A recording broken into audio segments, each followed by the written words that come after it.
Hello out there. We're on the air. What's up? What is up, everybody? Welcome to the show. Welcome back. Glad to be back.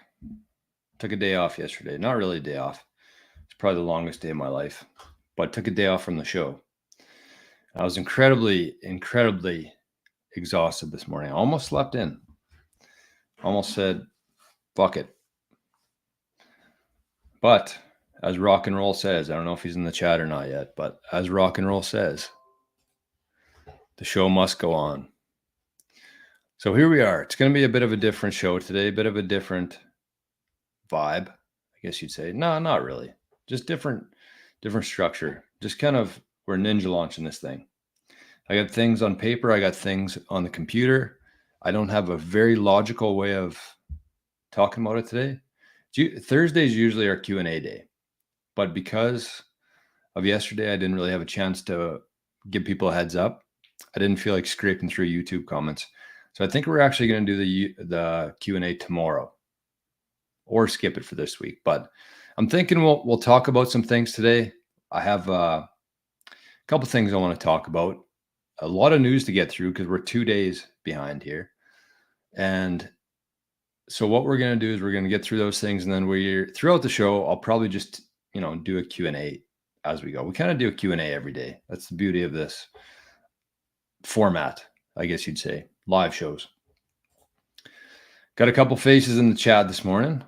I'm a couple minutes early today, so maybe that's why there's a bit of a lag here. But I do see that Zap.stream is buzzing. Holy zombie, zapped 1,000 sats over there already. There we go. Good morning, Letha. Good morning, Francis. Good morning, Zombie, and good morning, Crypto Heathen. Zap.stream is buzzing more than YouTube right now. That's good to see. That means that we are making progress, we'll call it. We want to move from Twitter to Zap.stream, or from YouTube to Zap.stream, Twitter to Nostr. We have to start utilizing these amazing platforms that we have available, these freedom platforms that we have available. So there you go. Daniel, good morning, my friend. From Vienna.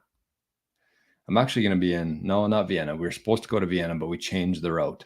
Now we're going to Portugal instead. We got a wedding coming up in June over in Europe. Been to Europe before. I've been to Ireland once, and it was the most amazing place. My favorite round of golf I ever played was in Ireland. The craziest round I've ever played. I wonder if I could find a picture for everybody.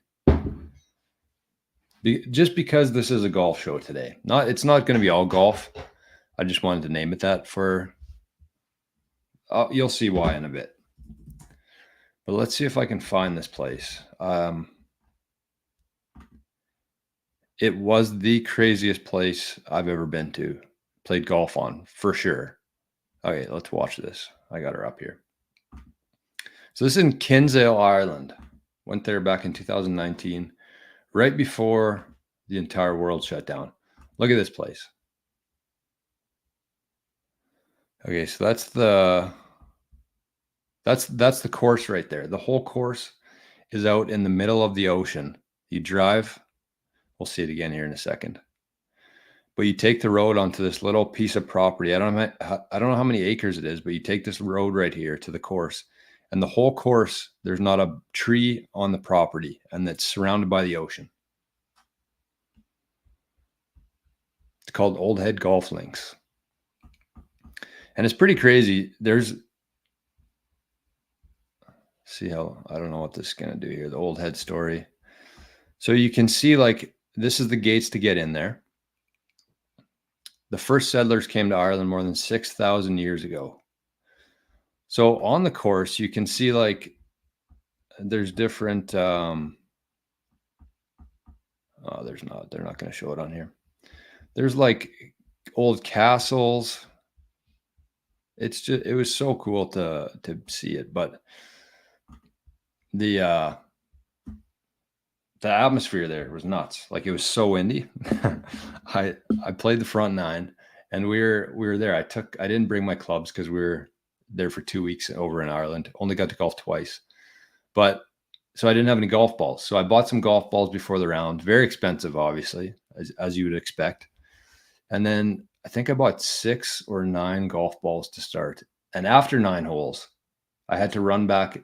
The ninth green was quite a ways from the clubhouse, the way the course is set up. And I had to run all the way back to the pro shop to buy more balls because I ran out of balls after the first 9 holes. I hit some shots that I actually thought were going to be okay. And it was so windy that the wind just took it about 50 or 60 yards into the ocean. So, I mean, it depends what you're into, I guess. If you're into getting tortured on a golf course, it was pretty fun. But it was an experience. That's what I will say. It was the coolest golf course I've ever been on. But anyways, that's my little story for the day. Johnny, good morning, my friend. Jason, Adam's in the house. Look at that. Love to see it. Yeah. Somebody said, did I lose any balls? Yeah, I lost a lot of balls. But it was an experience. So anyways, let's get back on track here. So yesterday I did miss the show. Apologize for that. But I had a full day. I did a full day of driving. I left here at about 7:30. I got back at 10:30 at night. So I drove about, let's say, 2 hours to a golf course, dropped off some stuff, drove an hour to a golf course, played 9 holes in the afternoon, drove another 2 hours to another golf course, dropped off some stuff, drove another hour and a half to 2 golf courses, and then drove home about 3.5 or 4 hours. So that was my day yesterday. Extremely exhausted today. And so, like I said, we're just going to do, we're going to keep it pretty light today. Lots to cover though, because we missed yesterday. Terry, good morning, my friend.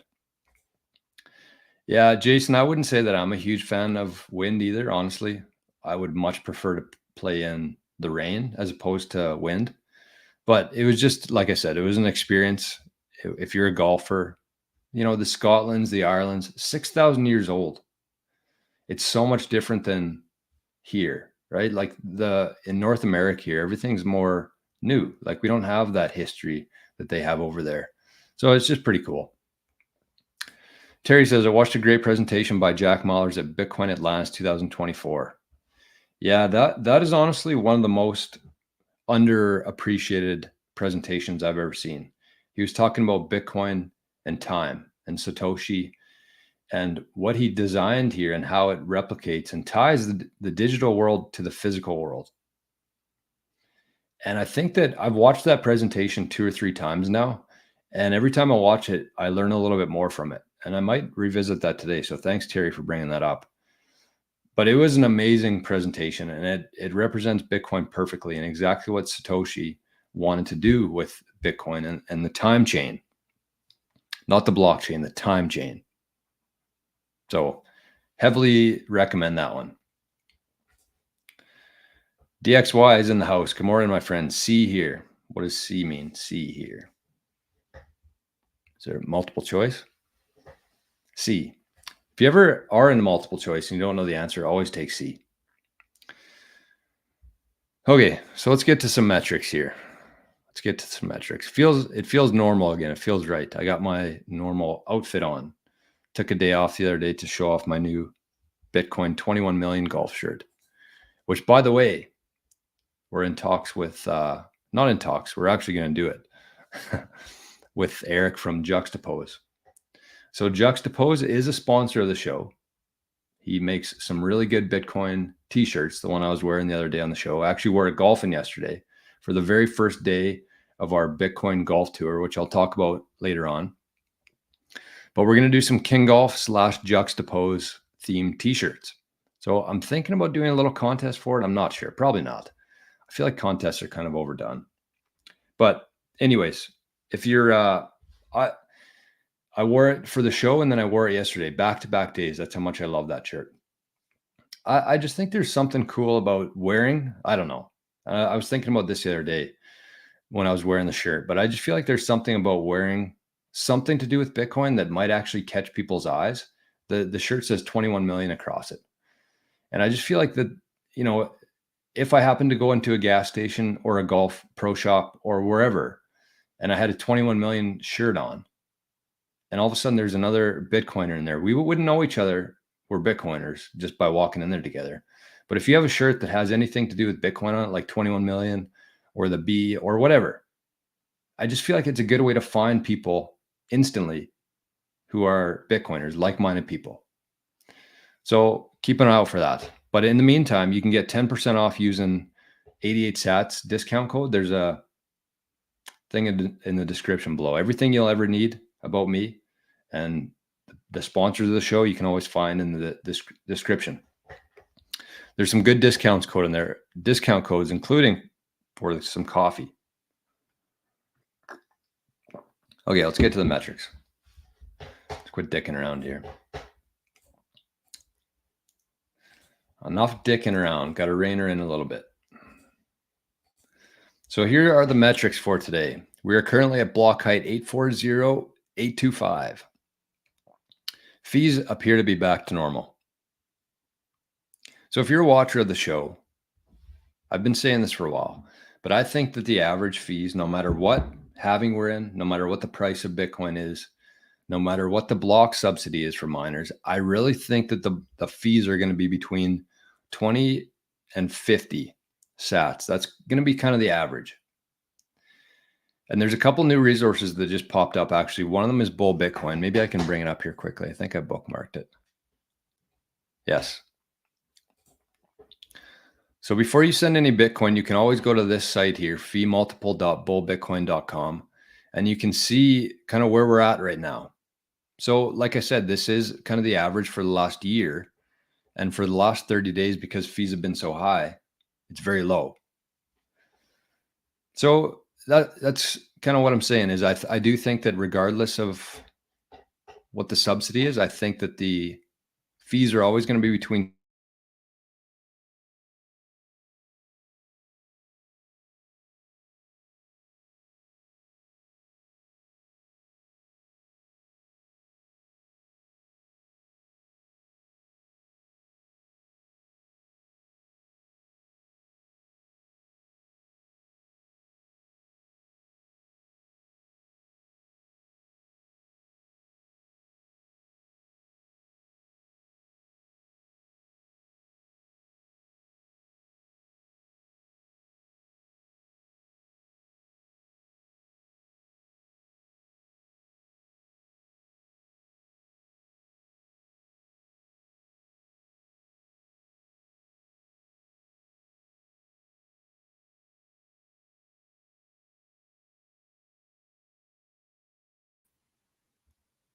Are we back?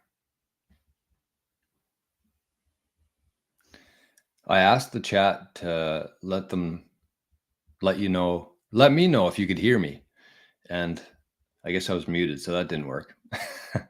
But we lost the camera. We lost the microphone.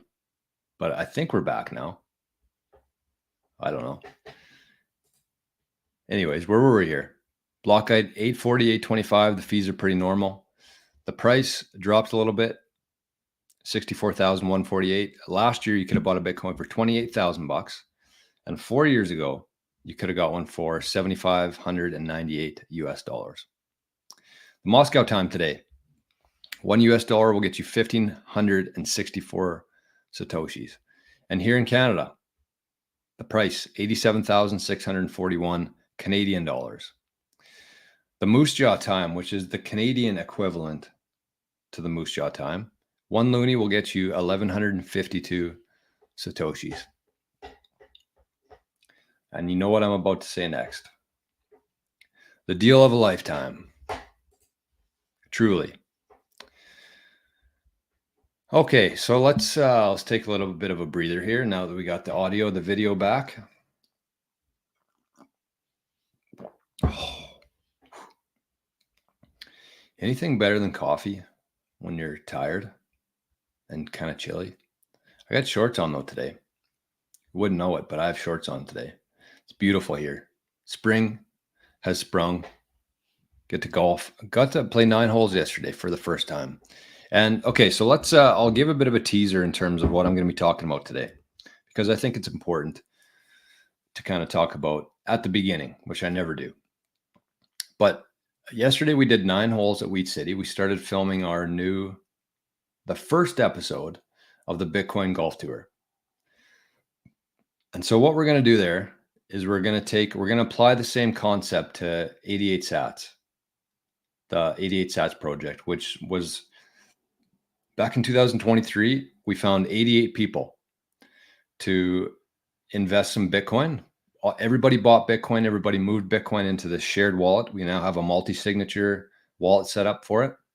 And so everybody moved some Bitcoin in here. And the plan there was initially, like the initial concept was just to kind of educate people on the time preference of Bitcoin and how Bitcoin itself takes the world that we live in, the system that we live in, and basically flips it on its head. So the idea there was that we were going to wait 5, 10, 15 years with the Bitcoin, just let it sit there, and eventually, hopefully, be able to buy our own golf course with that, utilizing the increase in purchasing power over time. So the idea of this Bitcoin golf tour and what we were doing yesterday is the first episode, is that we're going to do the same kind of concept. We're going to take 1 million sats. So there's two of us, another guy named Drake, and he's a watcher of the show. So he might actually be in the chat today. We played 9 holes yesterday. And so the idea there is we're going to each contribute 1 million sats. 1 million sats into a wallet. We've already made the purchase. We've already moved it to the wallet. And the experiment here, the project, is that we're actually going to see how many summers, how many rounds of golf we can play on that 1 million sats. And kind of the logic there is that we're going to eat some probably the first summer here. If price stays here, we're going to cut into that significantly. But, we're going through the halving. We're expecting a pretty big increase in the next 12 months. So we're hoping that our purchasing power next year and the years forward goes a lot further. So my prediction, we each kind of made predictions yesterday. It was kind of like the intro or the teaser for the show, just to kind of explain the concept to people. But my prediction was that I think we're going to be able to use those 1 million sats and golf for the rest of our life. Not every round, obviously, but kind of how we're going to do this is we're going to do like a documentary style. So the first summer 2024 is going to be season 1. And we're going to play 4 rounds of golf at 4 different courses. And every summer, we're going to do another 4 courses, a different 4 courses. We're going to use the Bitcoin to pay for the rounds. And over time, we're going to see how many seasons and summers and rounds of golf we can play on that 1 million sats. So that's kind of the concept there. And what we're looking for, and why I want to talk about it on the show today, we kind of ironed out all the details yesterday. And what I'm looking for here is a couple things. Number one, we're looking for other people to be a part of it. So we're going to be filming every round. We're going to do a bit of a match. We're going to do 72 holes, the 4 rounds, a stroke play against each other. We got an orange jacket that we're going to play for and some Bitcoin. So we each put in some Bitcoin into the pot and we're going to play for that every summer. So that's going to be kind of the documentary aspect of it, just to, educate golfers on Bitcoin and provide Bitcoiners with some golf content. So that's kind of the 2 channels we're going through. Everything's going to be on this channel here. Unfortunately, we're not going to release it probably till next year. We're going to do the filming. We're going to get everything ready to go this year. And then we're going to launch it in spring 2025. But we're looking for some golfers out there, some Bitcoiners who want to be part of this. You won't obviously be golfing with us, but we want to see how many people we can get and kind of track everybody's progress, I guess you'd say. So everybody will start with the exact same amount. You're going to have to show some proof of work in terms of you have the 1 million sats, and we're going to track them all. And so we're going to see like what golfing in Manitoba is like versus golfing in, let's say, British Columbia or Minnesota, whatever that is, and just kind of the cost differences there over time and see who can last the longest. So I thought that was that's something we're going to be doing this year. It's going to be on, like I said, on this channel. So we're looking for other golfers to be a part of it. You don't have to really do anything other than just kind of check in with us. We'll have an information package in terms of what you need to do to be part of it, and we're going to make that part of the show. So we're going to kind of track everybody's progress. We're going to film our rounds and film our 72-hole match that we're going to do this summer. And then 2025, we're going to do another one. And we're going to see how many summers we can play on that 1 million Satoshis.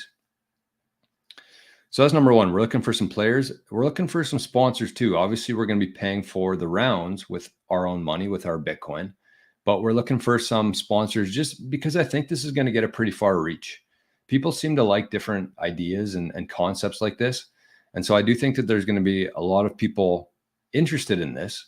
So we're just looking for some small businesses, some Bitcoin companies to sponsor the show, sponsor the documentary series, and just kind of pay for our travel, I guess. And if we need to do any lodging, maybe any equipment, stuff like that, our time.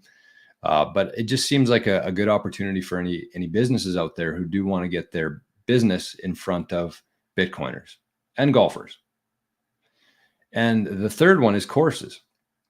So for the first couple seasons, we're probably just going to be finding our own courses, but it would be awesome if there's any Bitcoiners out there who have a golf course or who run a golf course or work at a golf course that could actually kind of facilitate the thing and kind of set us up in a way where we can have a few tee times blocked off just to make things easier, less stressful on us. Because one of the hard things about filming on a golf course is that there's always people out there, and we dealt with this yesterday, especially older retired people that have no interest in waiting, none. And I don't blame them, but at the same time, the course was packed. We weren't being slow at all. They just, as soon as people see a camera, they just automatically assume that you're going to be very slow, and so they hate it. Even if you're promoting their golf course that they're a member of, because we have a fairly decent sized reach with King Golf, but they're still just like so butthurt about it.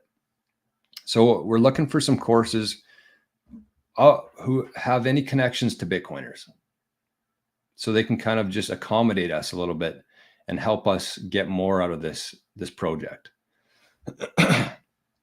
So the cool thing about it is actually one of the courses we dropped off our King Golf stuff yesterday, going to be selling our stuff in 2024, is a Bitcoiner.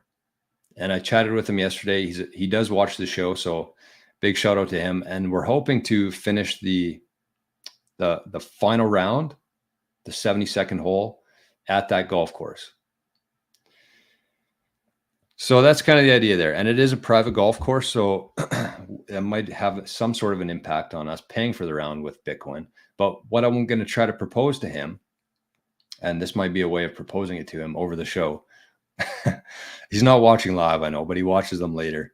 But what we're going to do is I'm going to ask him to have all of his servers and waitresses and drink cart girls or guys, probably girls, download the wallet of Satoshi. So we're going to pay for all of our drinks and tips and everything in Bitcoin, hopefully. So that's the idea. That's the idea. And yes, this is a great comment from Daddy-O. Always blows my mind that the retired folks are the ones in a rush. Isn't it crazy? Isn't that crazy? It literally blows my mind too every time. It's like, what's the rush? I mean, I get that you don't want to be, if you're in a match or something, you don't want to be waiting every shot to get you out of rhythm in golf. But like, where do you have to go to? Is there a better place that you could be other than the golf course? Why not just fucking enjoy it a little bit? So Satoshi Tour. Well, I think we're just going to call it the Bitcoin Golf Tour just for simplicity, because we want people just to see Bitcoin and golf in the same title, BGT, Bitcoin Golf Tour. So that's kind of the idea there. So if you are a golfer and a Bitcoiner, join us. Million sats. We're going to see how many summers we can play. I think we're going to be able to play for the rest of our lives. 4 rounds a year, rest of our lives on 1 million sats. We'll see, though. We'll see. If you're a sponsor, if you know any Bitcoin companies or any companies who want to get in front of Bitcoiners and golfers, reach out. Obviously, the first season, the pilot season, is going to be very reasonably priced. We already have a couple sponsors on board, but we're looking for a few more. So who knows? You know, I don't think you should ever limit yourself. And I think that this is something that could really catch on. And so maybe one day we'll be on Netflix. Who knows? Who knows? Golf was a boomer sport. Now it's a booming sport. Trademark. It definitely was. Golf was really stuffy, old-fashioned, rich people. And we're still kind of going through that transition. But since 2020, when the best thing that you could do was golf and be outside and get fresh air and get some vitamin D from the sun, golf has exploded in popularity.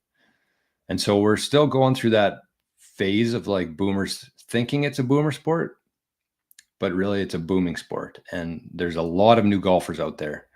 So pretty cool. We have some action over in the Zap stream as well. We got the Phoenix Falconer over there. And my Path to Fire is back this morning. Zap 69 sats. Thank you, my friend. I appreciate that. And Craig. Good morning. Oh, that's who that is. Okay. Craig, you got too many aliases here. C equals Craig. Oh, man. Okay, so that's the Bitcoin golf tour that I want to talk about. The other part of this too, and then we're kind of doing things out of sync here today, but that's okay. We got nowhere to be.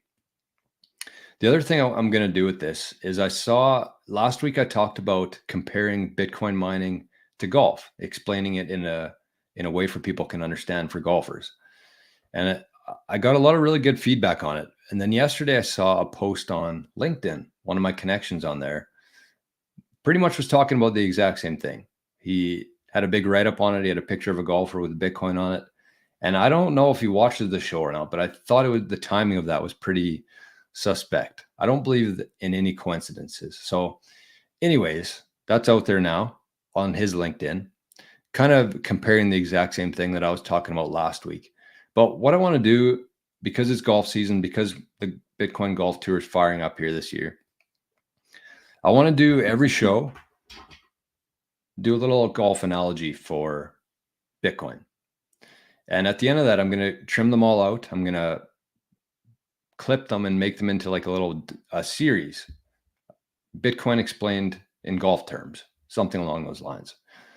So the first one I want to do today, and because there are a lot of similarities, you can kind of the point of this isn't to really drive home any points here. The point of this is that you can take the principles and the rules and everything we know about Bitcoin and pretty much apply it to anything and help other people understand that better. So the first one I want to talk about today is keeping score. So with Bitcoin, we know that every time that there's a transaction, it goes into the mempool. From there, until you pay a high enough transaction fee, it doesn't get put into a block. So it sits there. But then once it gets put into a block, and a block is just basically a bunch of transactions within it. That's all it is. Bunch of data, bunch of transactions. You can inscribe some messages on there. But at the end of the day, every block just has a bunch of transactions in it. And so once the block is mined, that block, the new copy, the updated ledger of the blockchain or the time chain, gets broadcast out to every single person who's running a Bitcoin node. So if you think about that in golf terms, if you think about two things, I want to do a little comparison here. So for the first one, and if you think about how our current system works, so we have central banks, we have a very small group of people who have access to that information, who can audit that information and tell us, the little guy, the citizens of the country, what's actually happening there. So I want to do two comparisons here. The first one is that you're out golfing with a couple buddies and you're keeping your score, somebody's keeping your score. You might take a little kick out of the bush, little foot wedge. You might not count your stroke that went into the water. You might just take a free drop, whatever that is. You have your scorecard and you have about 2 or 3 people there to kind of verify that. On the flip side, you have professional golfers. And so professional golfers, they're playing for significant paychecks. They're on television. They usually have a fairly large audience following them. They have caddies. There's just a lot of eyes on them. And so that's what I wanted to compare Bitcoin and golf in terms of an analogy, is that the old system is basically like you going out and playing golf with your buddies. How accurate is that scorecard from the 4 of you? I mean, there is 4 of you, so there's a couple more people to verify that. And it's very similar to how the central banks work. They keep the books. A few of their buddies are on the inside of that, but nobody else really knows how accurate that information is. With Bitcoin and with the professional golfers, that's what I want to compare Bitcoin to, is that it'd be very difficult for a professional golfer to get away with cheating or lying or fudging their scorecard. So which scorecard do you think would be more accurate? You playing with some buddies or a professional golfer with the whole world watching? And that's exactly the same as our centralized system with a very few people having access to that information versus the Bitcoin blockchain, where once that block is mined, once it's verified by everybody running a node, it gets broadcast out to the entire network. So you can verify that. It's very accurate and you can't go back and change it. So that's the first golf analogy that I wanted to compare it to. I think that helps people give a little bit better idea of just how accurate the information within the Bitcoin blockchain is. Because it's being sent out to every single person running a Bitcoin node, you can very much rely on that to be accurate. So there's the first one.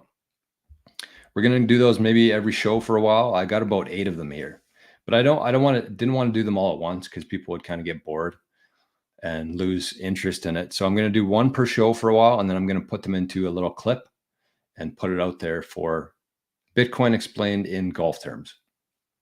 So there you go. 31 minutes into this, and we haven't got through any news yet, but all the golf stuff's done.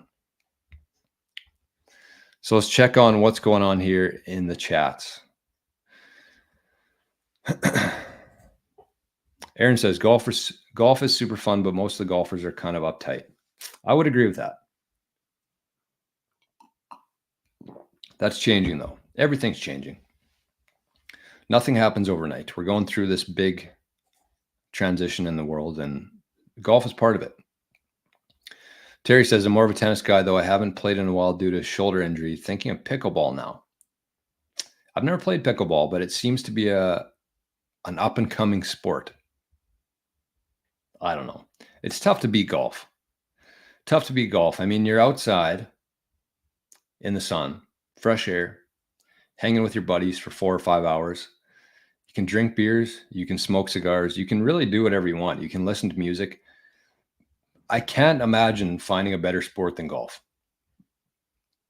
I think the thing that keeps people away from golf is because it's pretty, it's pretty hard, pretty tough, and because of the uptight golfers out there.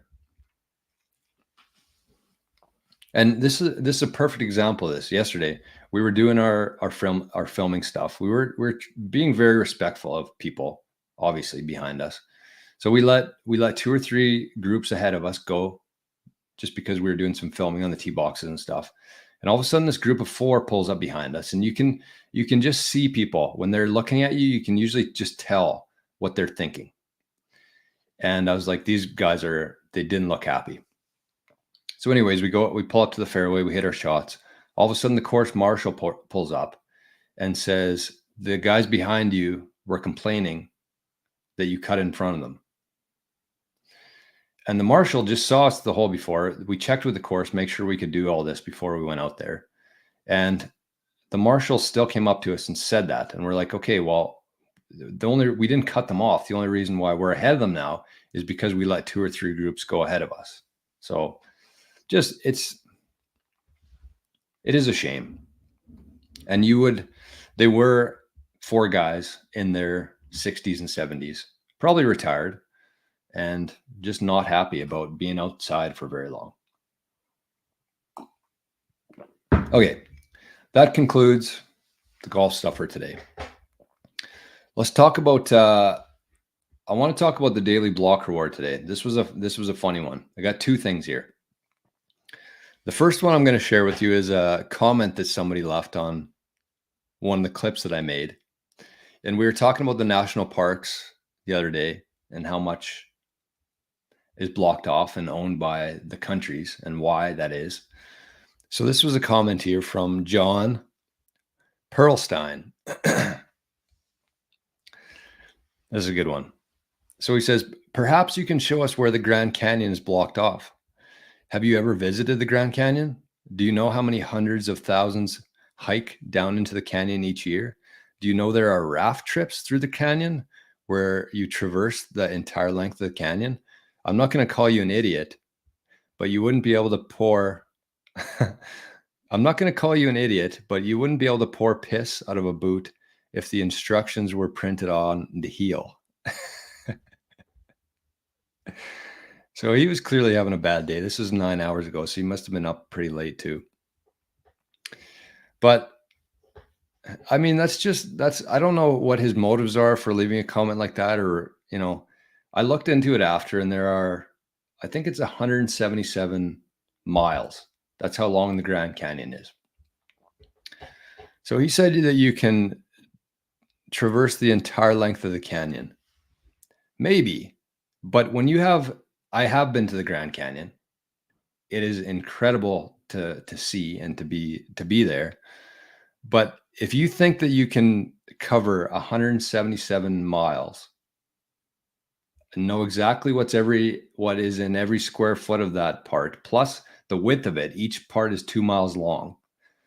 So if you think that somebody like me could go see every square foot of the Grand Canyon, 177 miles times 2 or 4 miles wide, I think that you're the one who wouldn't be able to pour piss out of a boot if the instructions were printed on the heel. That's just ignorance. And, to have the stones to go and say that I'm lying about it. Like, yes, it's exactly like Aaron says, the military does block off certain sections of the Grand Canyon. Like, this isn't a secret. There are also underground tunnels in there. Like, think about that. 177 miles long times 2 or 4 miles wide the whole way. And that's just the water part of it. Like, it goes further beyond that. Like that, I don't even know what that whole area would be that the Grand Canyon covers. But if you think that the average person can go and explore every inch of that Grand Canyon, I got some oceanfront property to sell you in Arizona. And yes, like Jason says, that dude definitely watches mainstream news. And, I thought the same, like before kind of going into these different rabbit holes in life, I thought that it was all kind of open. You could just go tour around wherever you want, but it's definitely not the case. And, once I learned that, I was like, okay, well, that actually makes sense. But when somebody like that's just somebody who will never change their mind on anything, regardless of what you tell them, whatever you show them. They're trapped in that mindset of whatever they've been fed for their whole life is the truth. And I think when you get to a point where you just your starting point is everything we've been told is a lie, then you have a much more open mind in terms of, okay, why is this area blocked off? Wouldn't it make sense that there could be something in there? What could have caused a Grand Canyon, and what sort of natural resources would be part of that? And how big is that? How could anybody ever monitor that entire area? So Daddio says, how much gold is in the blocked off sections? Yeah, that's what kind of triggered the conversation, was that we don't know how much gold is out there. And I gave the Grand Canyon as a example. There's the Grand Canyon, there's Chocolate Mountains. These are just places in North America that we know. Imagine around the world. Imagine on other planets how much gold there is. Randy, that's a new face in the chat. New name too, Randy. Do I have a main job? I think jobs are a thing of the past, my friend. I do work. I do a lot of work every day. Do the Bitcoin stuff. I do the show, which is a ton of work. Do their King Golf stuff. April is probably my busiest month of the year because Bitcoin's busy and golf is very, very busy. So that's the first comment there. That's shout out to John for that one. That was a great comment in YouTube. Really useful. And to go as far as calling me an idiot too, he couldn't just point out and ask a simple question. He had to write a whole paragraph on how he thought he was right and I was a dipshit. So second part here though is, this was from one of our pals here in the chat. One of our or let's see if I can find him. Yes, here he is right here. Adrian. That guy, never wrestle with a pig. You will get covered in shit, and the pigs like it. Yeah. I know. That's why I didn't reply to him on there. I'm just like, whatever. Not worth my time. But I did want to bring it up on the show. But this is yesterday, or in the last show we did, we were talking about how important it is, like using your mind more than anything else, and how we can essentially create the world that we want, regardless of what's going on out there. The main thing is inside here and inside here. So anyways, after the show, Adrian sent a message over, and he said, by the way, the quote from the 23rd of April, which is when we did the show, the Daily Stoic, right here, he says, is very pertinent to your topic for today on the live stream. And so this is the quote from this book on April 23rd, the day we talked about how important your mind is. So the quote is from Marcus Aurelius. This is an easier one to say than the last one we tried to pronounce, Heraclitus. So this is the quote from Marcus Aurelius. He says, you have been formed of three parts: the body, the breath, and the mind. Of these, the first two are yours insofar as they are only in your care. The third alone is truly yours. So body, breath, and mind, the first two are yours insofar as you care for them, and the third is truly yours.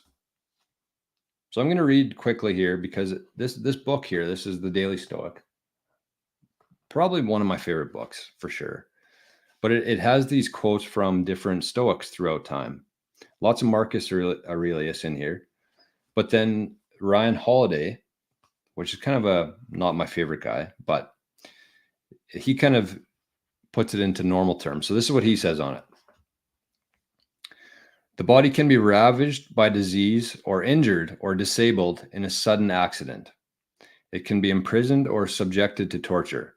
The breath can suddenly cease because our time has come, or because someone has taken it from us. Breathing can grow labored because of exertion or illness as well. But up until the very end, our mind is ours. It's not that the other two parts of life that Marcus mentions, our body and our breath, don't matter. They're just less ours than our mind. You wouldn't spend much time fixing up a house that you rent, would you? Our mind is ours, free and clear. Let's make sure we treat it right. There you go. There's some readings for today. So take care of your mind. I do believe that is something, your attitude is key to everything you do in life. Your attitude, your perspective on things. And once you realize that you can't control a whole lot in life, the one thing that you can control is how you react to things. And that has everything to do with your attitude, everything to do with your perspective in life. And that comes from your mind. And you have to practice that. You have to work on it. So that's one aspect of it. And the other one is your creativity, your creative muscles. And so we're going into a time here where robotics and AI are going to replace a lot of the things that we do in life. A lot of jobs are going to be lost to robots and AI. And so the one thing that we're going to need to have is a creative mind. We're going to need to know what questions to ask, what prompts to make. And there's a big difference between competing and creating. When you're competing, you're doing the same thing as everybody else, and you're competing against the majority of people. When you're creating things, you're competing, you're doing your own thing. You're not really competing against anybody. You're just doing what you do and adding value to the world. So there are big differentiations there. So that's what I wanted to talk about today for the daily block reward.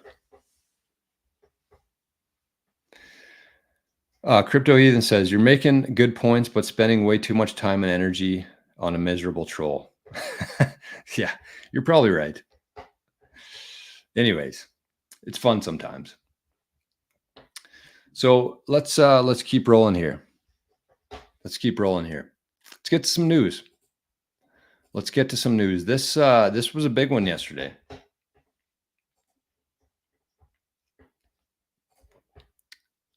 So this is from pubkey. It says, congratulations to Justin, aka Squirky Wrath, the winner of the Bitcoin sign guy auction for 16 Bitcoin.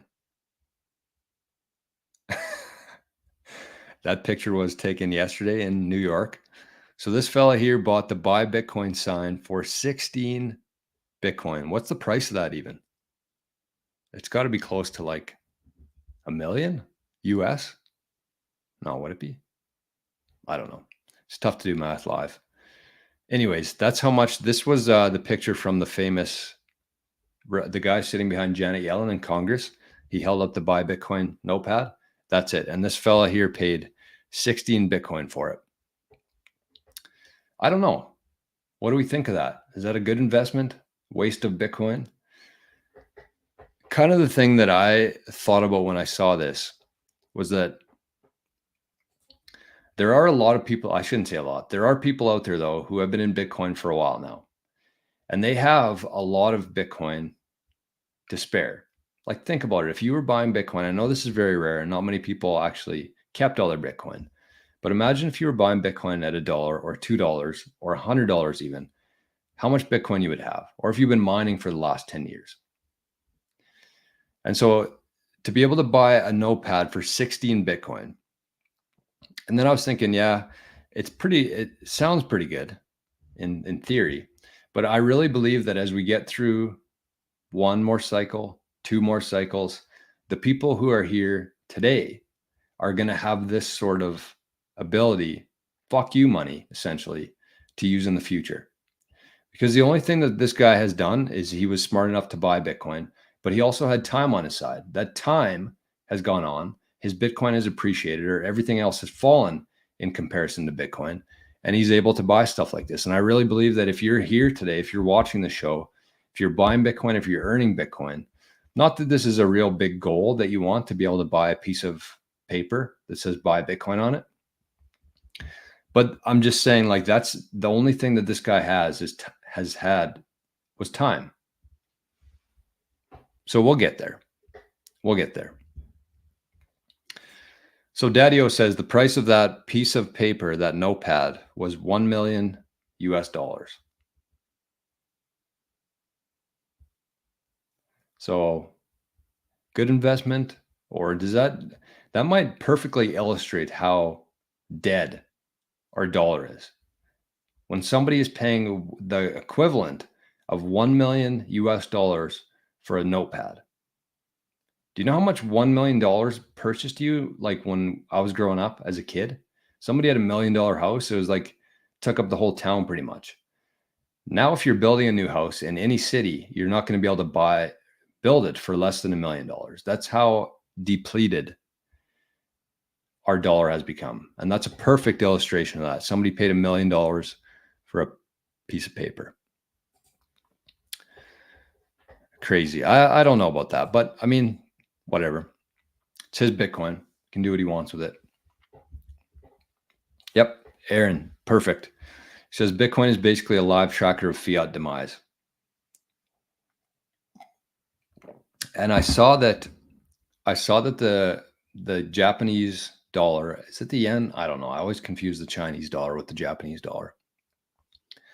But if you look at it compared to Bitcoin since Bitcoin's been around, the Japanese dollar, yen, whatever it's called, is now worth zero compared to Bitcoin. 0.00. That's how much the Japanese currency is worth compared to Bitcoin. So, and I think Jeff Booth illustrates this perfectly all the time. Everybody keeps saying, when's this going to happen? When is Bitcoin going to be taking over? When are we going to get into hyper Bitcoinization? I think we're already there. Like when you see a currency like Japan go to zero against Bitcoin, I think we're already there. And this thing will take years to play out. But we're seeing signs like that. Somebody paying $1 million for that sign, the equivalent of $1 million US. We're seeing the Japanese dollar or Japanese currency go to zero against Bitcoin. So we're not really waiting. We're just like already living here. Or as we like to say, living in the future. What else we got going on here? Craig says Laszlo spent $100,000 on 100,000 Bitcoin on pizzas. Today he claims no regrets. Over 100 billion. Yeah, that's insane. But yeah, okay, that's enough of that chat. Let's talk about, I got a couple things to share here. So this is a quote from a guy at JP Morgan. This is from Bitcoin News. Bitcoin News is as a sponsor of the show. Sponsors our news segment every day talking about Bitcoin news. So it makes sense. One thing I did want to say quickly on Bitcoin News, and I talked about this the other day too, but I'm definitely going to be tuning into this tomorrow. But it is the Bitcoin News. They're doing a live stream tomorrow titled "The Tao of Bitcoin." So there's a new book written about Bitcoin. It's called "The Tao of Bitcoin," and this is kind of the summary of it. So it says the most bullish case for Bitcoin is not found in currency debasement. It lies in the power of hope and the abundant nature of the physical universe. So that is tomorrow on the Bitcoin News Twitter feed. I set a reminder this morning for it. Tomorrow at 10 a.m., I believe. So tune into that. Make sure to check out Bitcoin News Twitter feed, set a reminder, and maybe I'll see you in the chat over there tomorrow.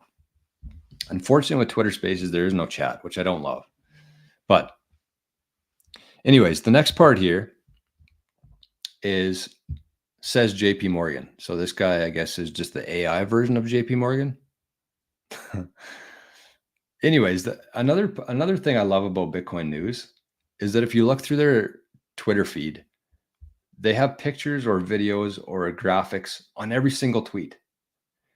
And I think that's such an underrated, if you're somebody who does like posts or, creates content, I think having some sort of visual, like a picture or a video or a graphic attached to it, it attracts a lot more eyes.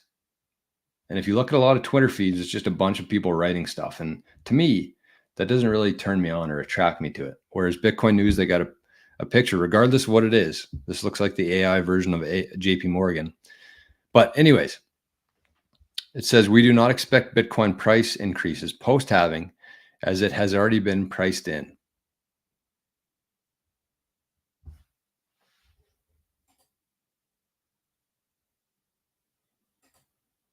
You think JP Morgan? You think AI version of JP Morgan? You think that the Bitcoin post-halving has already been priced in? Okay, let's talk about a couple things. These are just a few things I wrote down from, I spent a lot of time in the vehicle yesterday, so I was listening to a bunch of different shows. But let's talk about a few different things that are happening in the next little while that might go against what the AI version of JP Morgan says here. The first one is that the Morgan Stanley ETFs are going to be launched in the next couple weeks. I don't know the amount of capital that's going to flow into Bitcoin there, but I would expect it to be significant. The second one, the Hong Kong ETFs, they're scheduled to, I didn't bring it up here. I didn't post or have the tweet, but it said that April 30th. So when is that? Next Tuesday, the Hong Kong ETFs go live. And I think that I think it was like 50 billion. That's how much they have. I don't know. I don't want to say numbers on here, but it is a significant amount. So we got the Morgan Stanley ETFs coming. We got the Hong Kong ETFs coming. Whether you agree with them or not, it doesn't really matter. This is going to bring a ton of new investment and a ton of new capital into Bitcoin.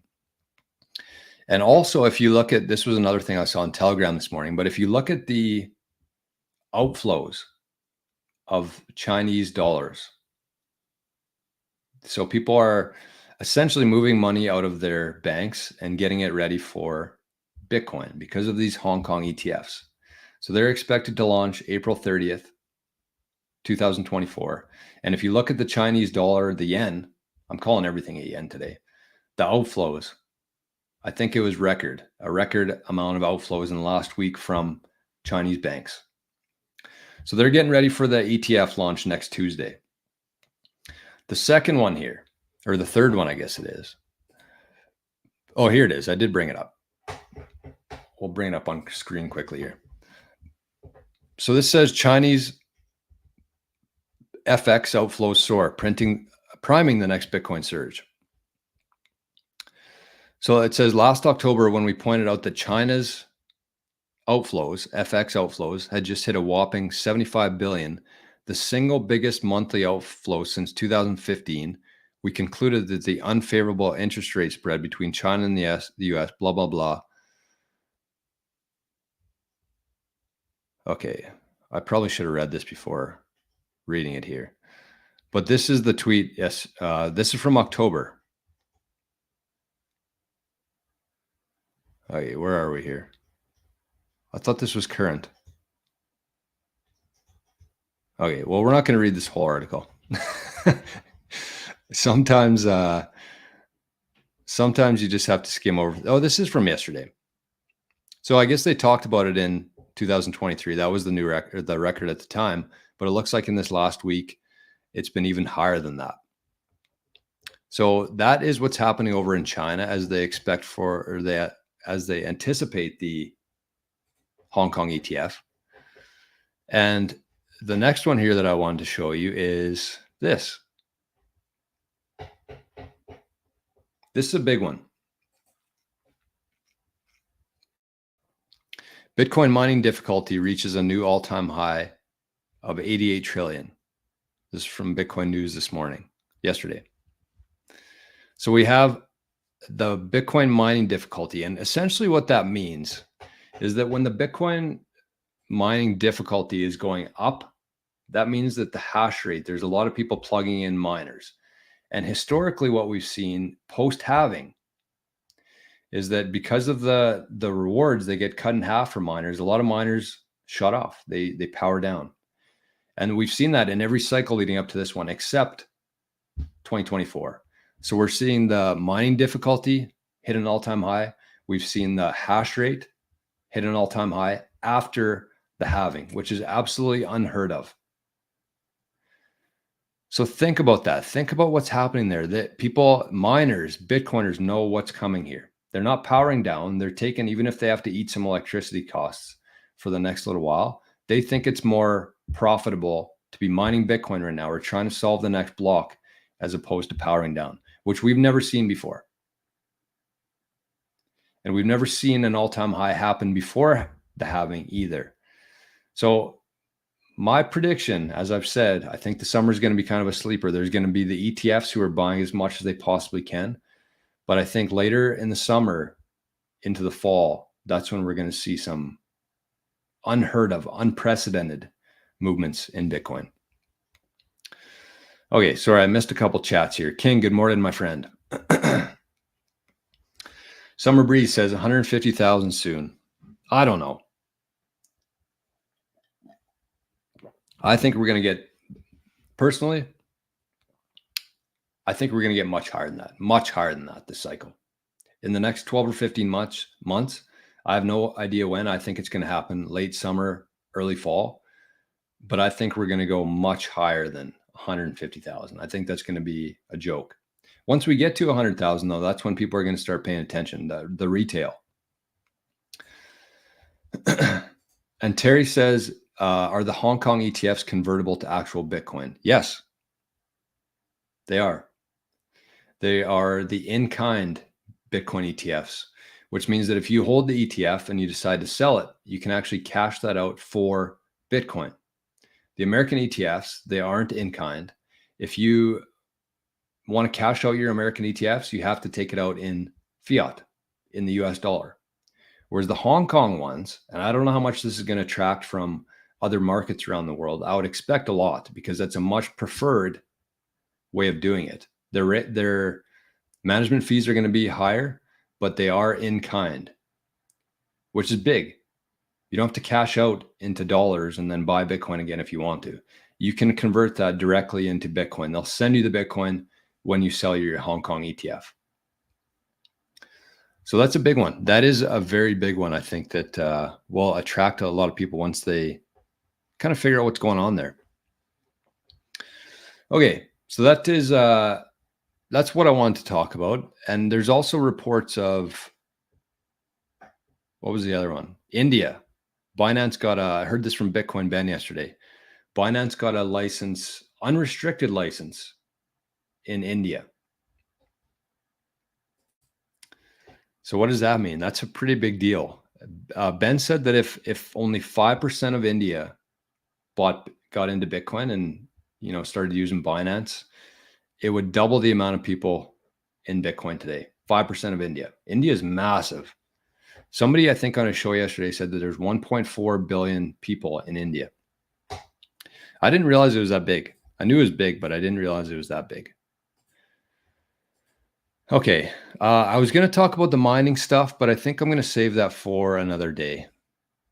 But I do want to show this because this is badass. This is very badass. Let's stop this here. Let's present it in a different fashion. So this is on Bitcoin News as well. So it says the Chorito Cafe explains that when he receives Bitcoin Lightning on Expresso Pay, a certain percentage is instantly distributed to the coffee farmers who grow the coffee in El Salvador. So I'm going to play this video. It's 1.5 minutes long, but it's pretty cool. And think about, as you're listening to this, think about how we're going to be able to utilize Lightning and these splits in every part of life going into the future. Tool called Expresso Pay. Expresso Pay, it's a payment app solution that allows you to pay, and at this moment, right in time, farmers in Chalatenango and other parts of El Salvador will be getting some sats. So as a coffee shop, a retail, I log in with my credentials, Chorito. So then this is the UI. The UI has a point of sale. As you can see here, you have royalty payments.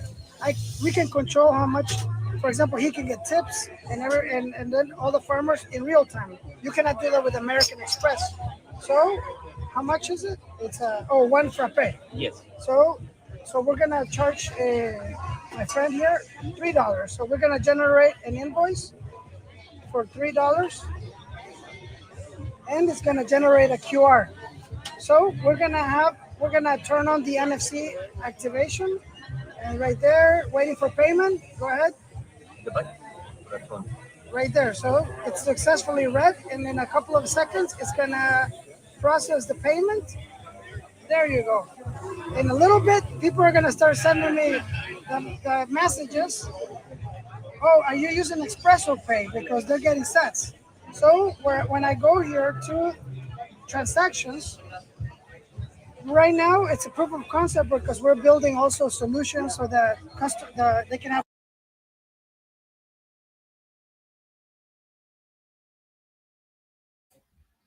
How cool is that? That's the future.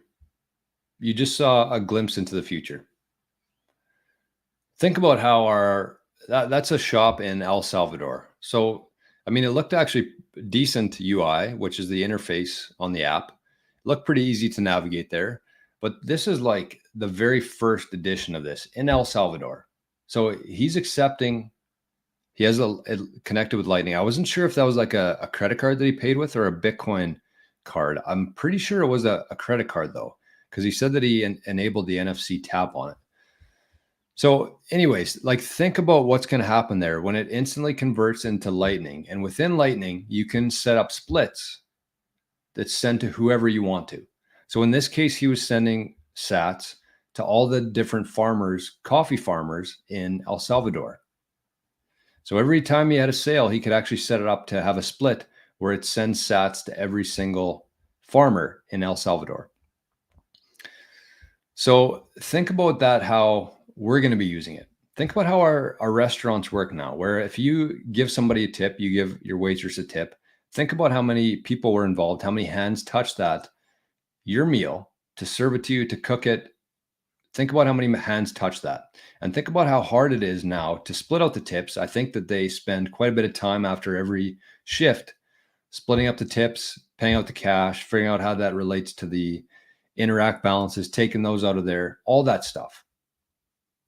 Whereas when you're using Lightning and you have these splits set up where, you have 5 servers, you have the cooks, you have all that. And imagine how efficient that would be for the team. you know, that I'm a big believer in that everything should be equal. I mean, you should be rewarded obviously for doing good work. But when you're dealing in a team aspect like that, everybody should be equal, because then everybody's working together. They're not fighting over tips. They're not fighting over good tables. Everybody's working together. And so if you had an application like that, this is very early days, but I'm sure this will be in North America soon. But you could pay that, and then the tips would all flow instantly. As soon as that payment is made, they would flow to the servers, the cooks, maybe some to the owners, maybe some to a charity that they like being a part of, whatever it is. Instantly, though, as soon as that payment is made, all of those sats get sent out to every person who's in the split. Pretty cool. And like I said, that is a glimpse into the future. I think that, you know, once more and more people start using the Lightning for things like this, we're going to see this at every place we go to. And it just makes sense.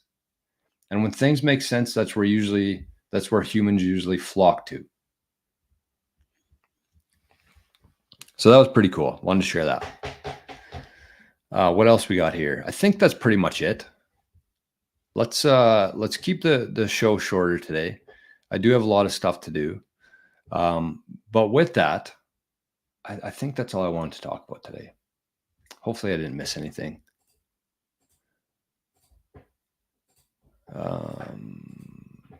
Yeah, okay. That's it. Goodbye. Now let's round things out here properly. So once again, with the Bitcoin Golf Tour, if you have any golfers in your life, any Bitcoiners who are golfers, send this to them. Just say, listen to the first 20 minutes of the show. Let me know what you think. We'll probably have some sort of cutoff maybe at the end of May in terms of people who are wanting to be part of this. I just think it would be so cool to have people in different parts of the world. That would kind of just add to the whole story there. So once again, what we're going to be doing there is we're going to we bought 1 million sats. We're going to be using those 1 million sats 4 rounds per year, 4 rounds of golf. And we're going to try to see how many rounds, how many summers we can stretch out of that 1 million sats. And the idea here is that we want to kind of educate golfers who aren't Bitcoiners on the power of Bitcoin and how it's completely the exact opposite of what the system we have now of fiat. So if you have any golfers in your life who are Bitcoiners that might be interested, make sure to reach out to them, share this video with them. I want to get people from all different parts of the world. I just think that would be pretty cool. And I think that it'll be important that we all start at the same time, the same year, 2024, just so we have all the same benchmarks there. So with that, it is Thursday. Tomorrow we're going to do our Q&A. So if you have any topics, any questions, anything that's been bothering you at all in Bitcoin, either leave a comment on this video or send me an email. All the information of mine is in the description below, including my email address, and we'll bring it up on the show. It helps to have some questions kind of in advance so I can kind of lay them out and have something to go off of. But we also take questions from the live chat. So if you'd rather just show up tomorrow, tune into the live chat and ask questions there, that's fine too. On anything you want to talk about, anything that's been bugging you, let's talk about it tomorrow. We're going to do the live Q&A on the show for Friday. And we're definitely going to have some Baileys in the coffee. So with that, I hope you all have the best Thursday of your life. I appreciate you very much for being here. And that's it. Enjoy the day. We'll talk to you right back here first thing tomorrow morning. Bye-bye.